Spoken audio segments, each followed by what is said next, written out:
रही है कि राज कुंद्रा के अश्लील फिल्म मामले के केस में अवतार कानपुर के रहने वाले एक परिवार से जुड़ते नजर आ रहे हैं। ये अरविंद श्रीवास्तव नाम के एक शख्स का परिवार है जो राज कुंद्रा की कंपनी के पैसों के लेन देन से संबंधित एक व्हाट्सएप ग्रुप का भी मेंबर है।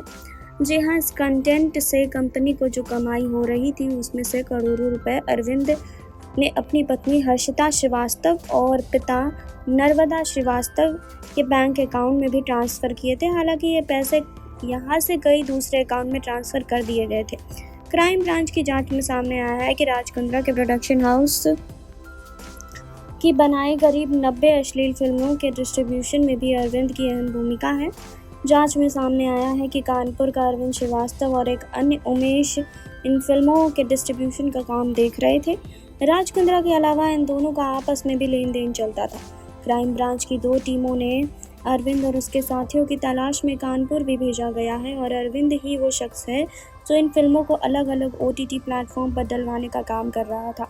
उमेश भी इन फिल्मों के डिस्ट्रीब्यूशन में एक अहम हिस्से का कड़ी था और अरविंद ने खुद की प्रोडक्शन कंपनी भी बना रखी थी। पिछले 2 साल में करीब 90 अश्लील फिल्मों को अलग अलग प्लेटफॉर्म में बेचा गया था। क्राइम ब्रांच ने अरविंद के पिता नर्मदा और पत्नी हर्षिता से भी पूछताछ की है। जांच में सामने आया है कि इन खातों में राज कुंद्रा की कंपनी की कमाई के करोड़ों रुपए ट्रांसफ़र किए जा रहे थे और इन दोनों अकाउंट को सीज कर दिया गया है, लेकिन इस वक्त भी इनमें करीब 3 करोड़ रुपए मौजूद है। अरविंद ने पहले न्यू फ्लिक्स के साथ काम करना शुरू किया और बाद में अलग होकर फ्लिक्स मूवीज़ HD नाम के वेबसाइट बना ली और ये अश्लील फिल्में इस वेबसाइट पर अपलोड की जा रही थी।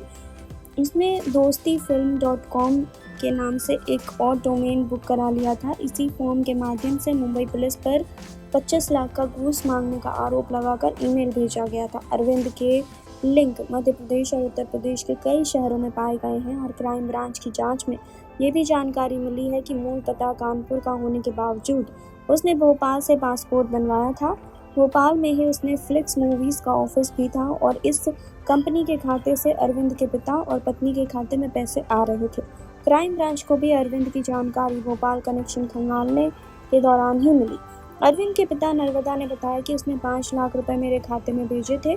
क्राइम ब्रांच के पहुंचने तक मुझे पता नहीं था कि बेटा क्या करता है। मैं तो इतना जान रहा था कि वो सिंगापुर में सॉफ्टवेयर इंजीनियर है।